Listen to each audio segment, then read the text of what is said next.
오늘 이사야 45장은 하나님께서 포로된 이스라엘을 해방시키기 위하여 고레스를 왕으로 세웠다.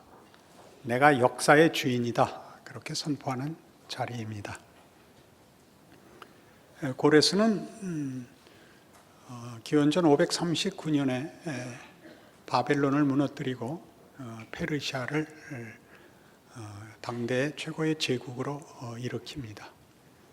역사에서는 키루스로 번역된 그의 이름이 오늘 본문에 나오는 이 고레스입니다.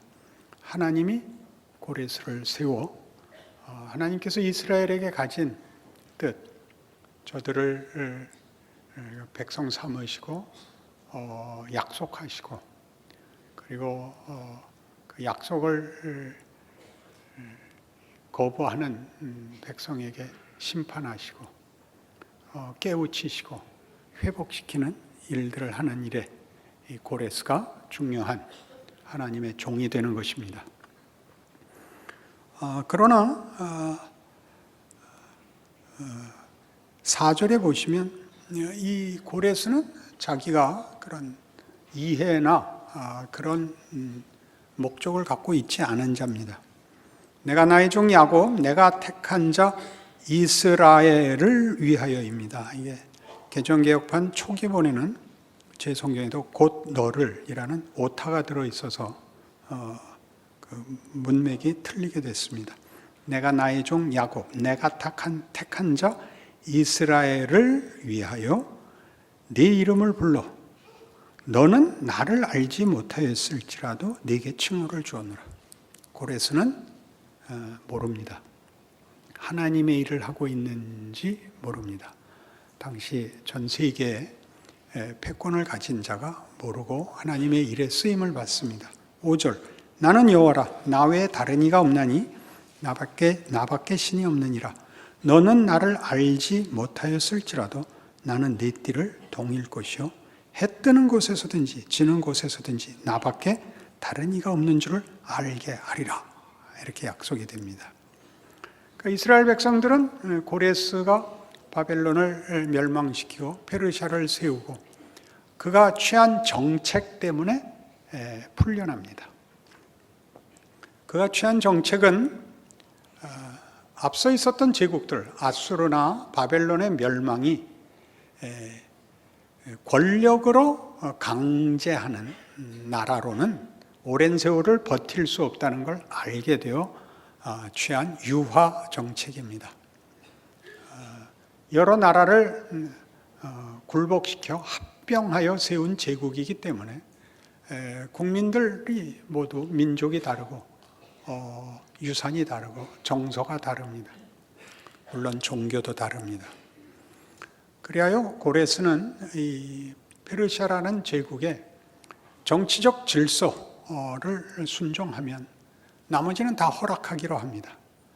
그래서 심지어 이스라엘의 경우는 돌아갈 수도 있고 돌아가서 성전을 재건하게도 해주고 그렇게 할 자유를 주는 정도가 아니라 재정 지원까지 해줍니다.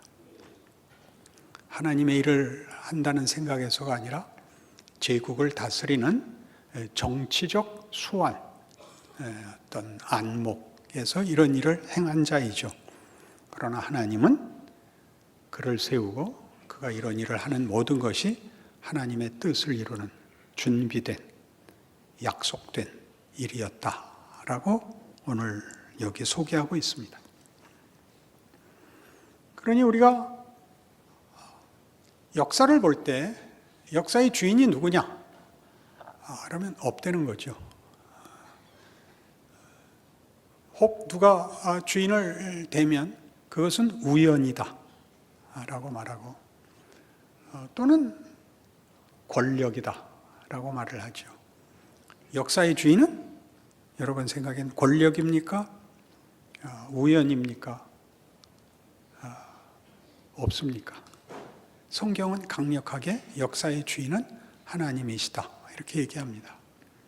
그러나 일반 역사가들이 연구하고 또 주장하는 바에 우리도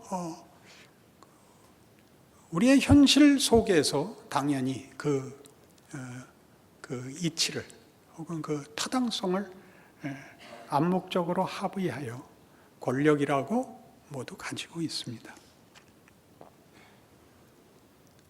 그러나 이 고레스 왕의 통치를 통하여 하나님이 일하시는 데서 보다시피 권력은 다만 강제력으로는 힘을 쓸 수 없다라는 것이 아수르와 바벨론의 멸망이요, 곧이어 페르시아의 멸망이요, 그리스의 멸망이요, 로마의 멸망이 됩니다.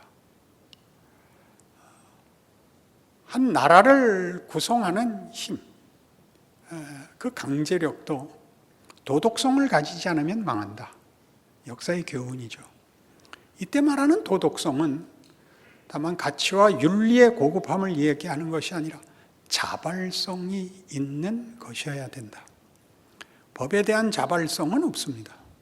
가치가 낮기 때문입니다. 가장 소극적이고 부정적인 기준에 불과하기 때문에 법을 지킨다라는 것은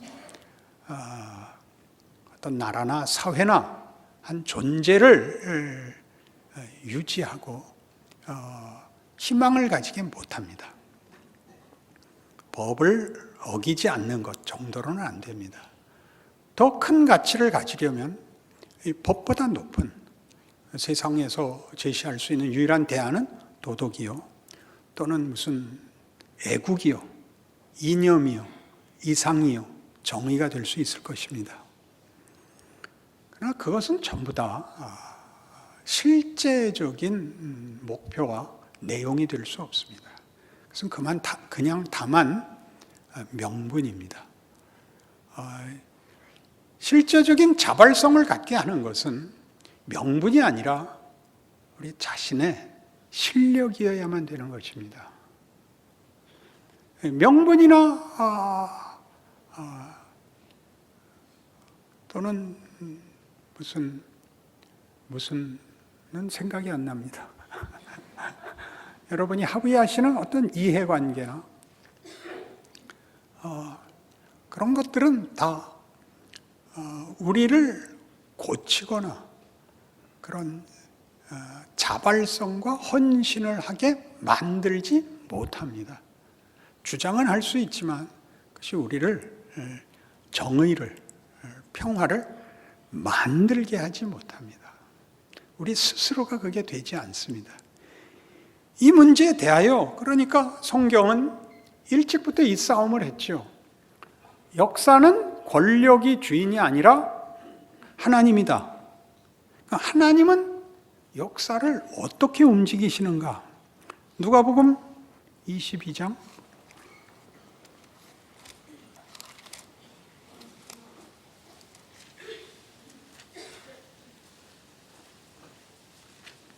24절. 또 그들 사이에 그중 누가 크냐 하는 다툼이 난지라 예수께서 이르시되 이방인의 임금들은 그들을 주관하며 그 집권자들을 은인이라 칭함을 받으나 너희는 그렇지 않을지니 너희 중에 큰 자는 젊은 자와 같고 다스리는 자는 섬기는 자와 같을지니라. 앉아서 먹는 자가 크냐 섬기는 자가 크냐? 앉아서 먹는 자가 아니냐? 그러나 나는 섬기는 자로 너희 중에 있노라. 너희는 나의 모든 시험 중에 항상 나와 함께한 자들인즉 내 아버지께서 나라를 내게 맡기신 것 같이 나도 너희에게 맡겨 너희로 내 나라에 있어 내 상에서 먹고 마시며 또는 보좌에 앉아 이스라엘 12지파를 다스리게 하려 하노라. 세상에서는 권력이 위에 있다. 내 나라에서는 그렇지 않다. 권력은 섬기는 것이다.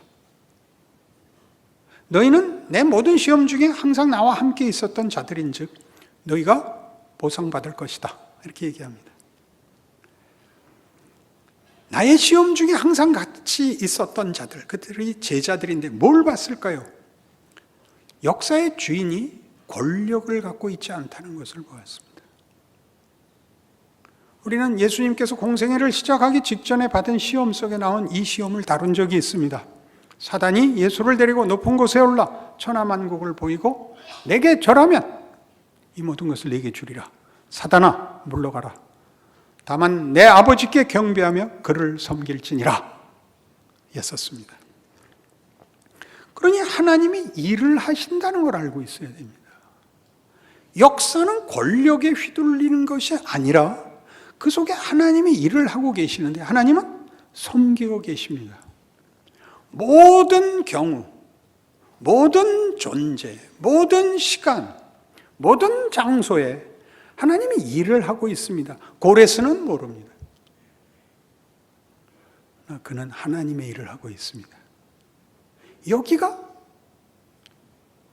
기독교인들이 걸려 넘어지는 턱이죠. 사도행전 4장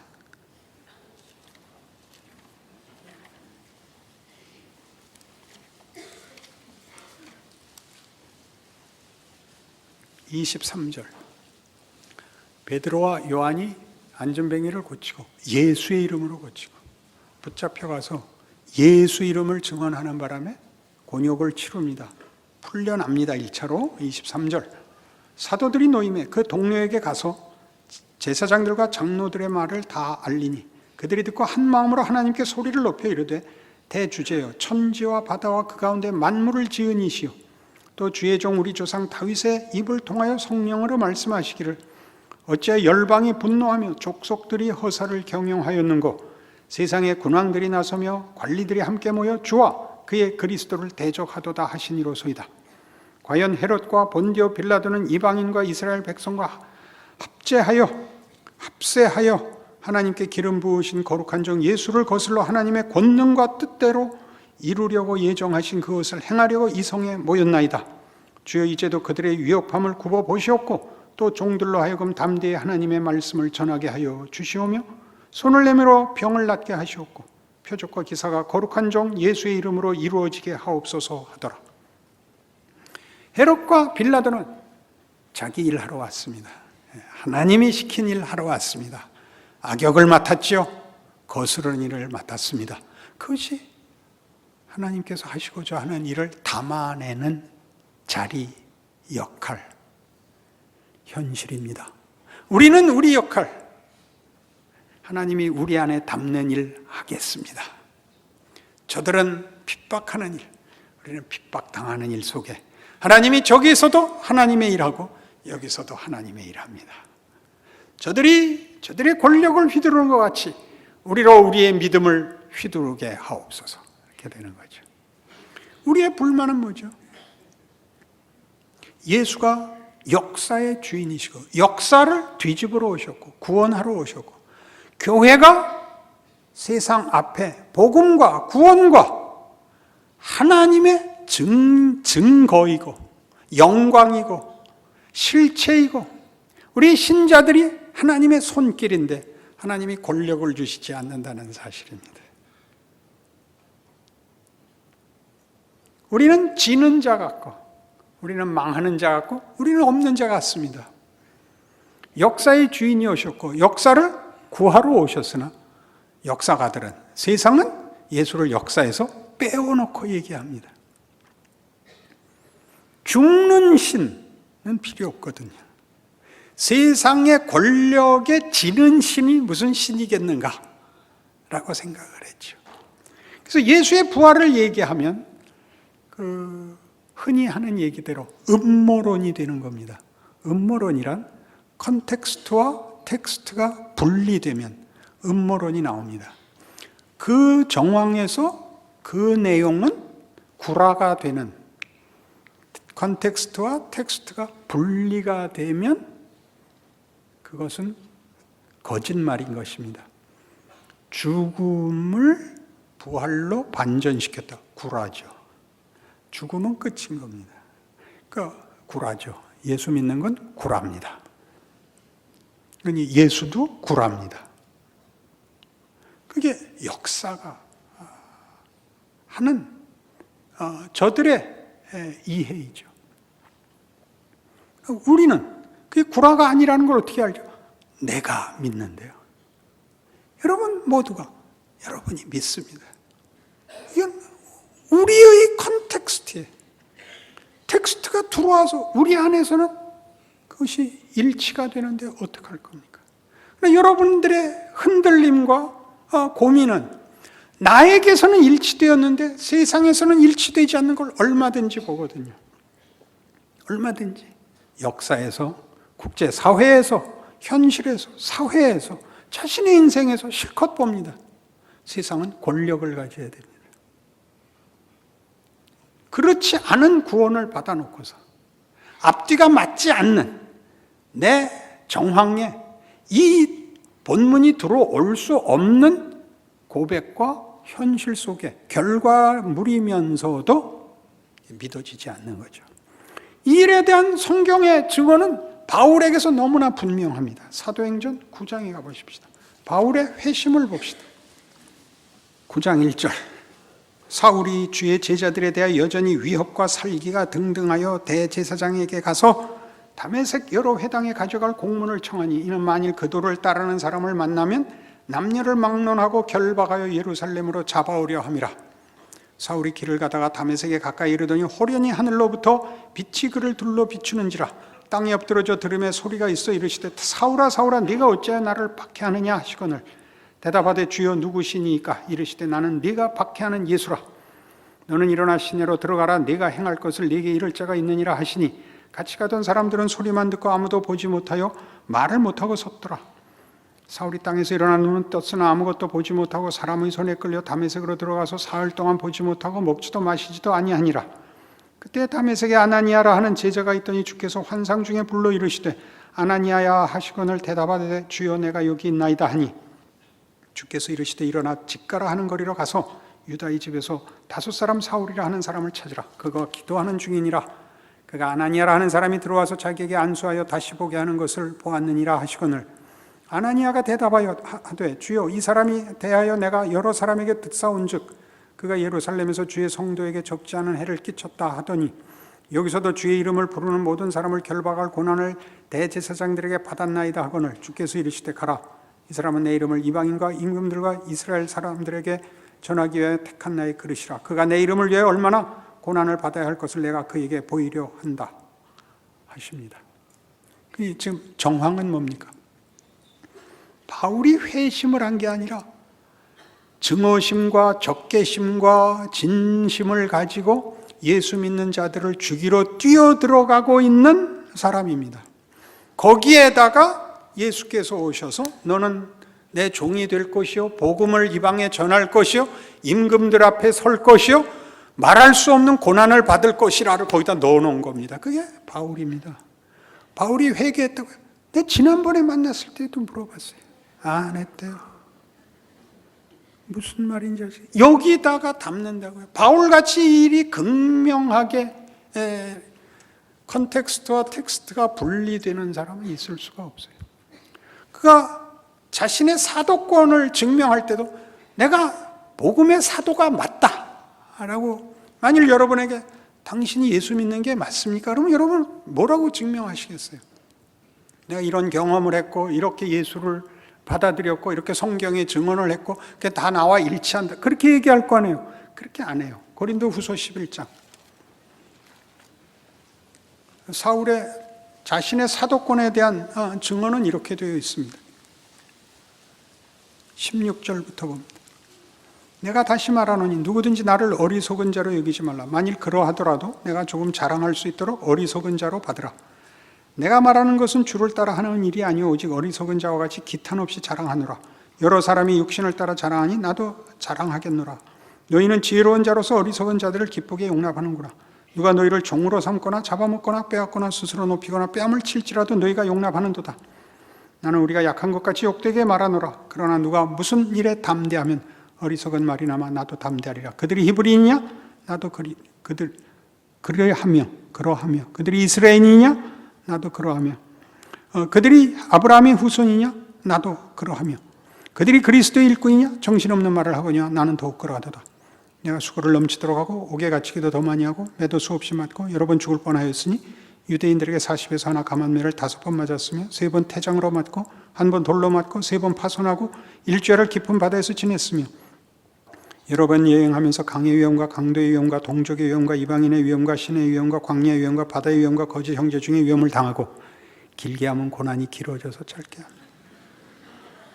또 수고하며 애쓰고 여러 번 자지 못하고 줄이며 목마르고 여러 번 굶고 죽고 헐벗어나라. 이게 무슨 사도권에 대한 증명이 되죠? 내가 어느 것 하나 세상 권세로 하는 일이 있는가 봐라. 그렇게 얘기하는 겁니다. 내가 사도인 증거가 뭐냐? 세상 권세와 어떻게도 연결되어 있지 않다. 내가 하나님의 일을 하고 있다는 것이 너무나 분명하다. 이렇게 자기 증명을 합니다. 그러니 여러분의 인생을 보십시오.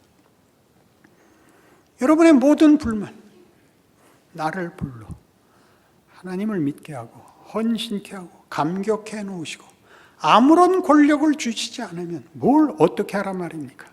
여기 있는 걸 읽으라고요. 고난을 미화시킬 것도 변명할 것도 없습니다. 즉 여러분이 변명하는 것은 이미 기대하고 있고 원망하고 있는 것입니다. 여러분이 가진 것이 최고의 조건입니다. 걱정하지 마라. 내가 실어 보낸다. 넌 운전이나 잘해라. 그런 뜻이 되죠. 불만이신가요? 그러니 오늘 본문에 얼마나 기가 막힌 이 말씀이 여기 이미 이사야에서 선포됐냐 하면 이사야 45장 7절로 오셔서 나는 빛도 짓고 어둠도 창조하며 나는 평안도 짓고 환난도 창조하나니 나는 여호와라 이 모든 일을 행하는 자니라 하였노라. 그게 문제가 아닌 거예요. 평안과 환난이 대조될 거 없어요. 평안에 싣는 하나님의 창조가 있고 환난에 담는 하나님의 창조가 있다. 하나님의 성실하심과 긍휼하심과 선하심과 의로우심이 어디나 담길 수 있대요. 우리는 결국 컨텍스트의 대조 외에 아무것도 없죠. 여러분의 불만이 뭔가요? 혹은 자랑은 또 뭔가요? 위대한 배우가 되려면 가장 중요하게 못생겨야 됩니다. 우리 종족은 멀리는 링컨, 아브라함 링컨에서 근자에는 찰턴 헤스턴, 그리고 저에 이르도록 공통점은 못생겼다는 겁니다.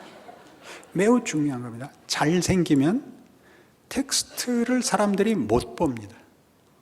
컨텍스트를 보느라고. 여러분 집안에 이렇게 장식장에 놓는 백자를 보십시오. 뭐가 담겨 있나? 빈 항아리죠. 늘 껍데기 보느라고. 백자는 예술 작품입니다. 물론 그렇습니다. 라면이라도 넣어 놓으십시오. 그러니 베너에서 찰턴 헤스턴은 그가 이류 배우고 못생겼기 때문에 우리는 다행히 스토리를 쫓아가게 된 겁니다. 만일 그게 정말 로코드슨이 나왔으면 우리는 그 사람 사진만 갖고 있게 됐을 겁니다. 그렇죠? 여러분 스스로 그렇습니다. 여러분이 한탄하는 못생김, 못남, 부족함, 제한, 그게 다 여러분에게 최고의 조건인 것입니다. 이제야 하나, 30년에 하나. 그래서 빌립보서 4장에 이런 사도 바울의 멋진 신앙 고백이 나옵니다. 우리 모두의 신앙 고백일 것입니다. 4장 10절 신약성경 321페이지 내가 주 안에서 크게 기뻐하면 너희가 나를 생각하던 것이 이제 다시 싹이 남이니 너희가 또한 이를 위해 생각은 하였으나 기회가 없었느니라. 내가 궁핍함으로 말하는 것이 아니니라. 어떠한 형편이든지 나는 자족하기를 배웠느니 나는 비천에 처할 줄도 알고 풍부에 처할 줄도 알아. 모든 일 곧 배부름과 배고픔과 풍부와 궁핍에도 일체의 비결을 배웠노라. 내게 능력 주시는 자 안에서 내가 모든 것을 할 수 있느니라. 이제 알겠죠? 무슨 정황이라도 상관없다. 나는 텍스트다. 내가 본문이다. 내가 조명받아야 되고 내가 빛나야 되고 내가 우월할 필요 없다. 내게 다른 권력이 필요 없다. 내가 본문이다. 그렇게 얘기합니다. 어느 정황이라도 들어갈 수 있다. 성경은 우리의 이 신앙 고백만 받아내는 게 아닙니다. 하나님은 이렇게 선포했죠. 다시 이사야 45장 8절 하늘이여 위로부터 공의를 뿌리며 구름이여 의를 부를지어다. 땅이 열려서 구원을 싹트게 하고 공의도 함께 움돋게 할지어다. 나 여호와가 이 일을 창조하였느니라. 하늘아 복을 쏟아라. 땅아 복을 싹 틔워라. 내가 명령하노라. 나는 창조자 너희 하나님이니라. 아멘입니다. 여러분이 당하는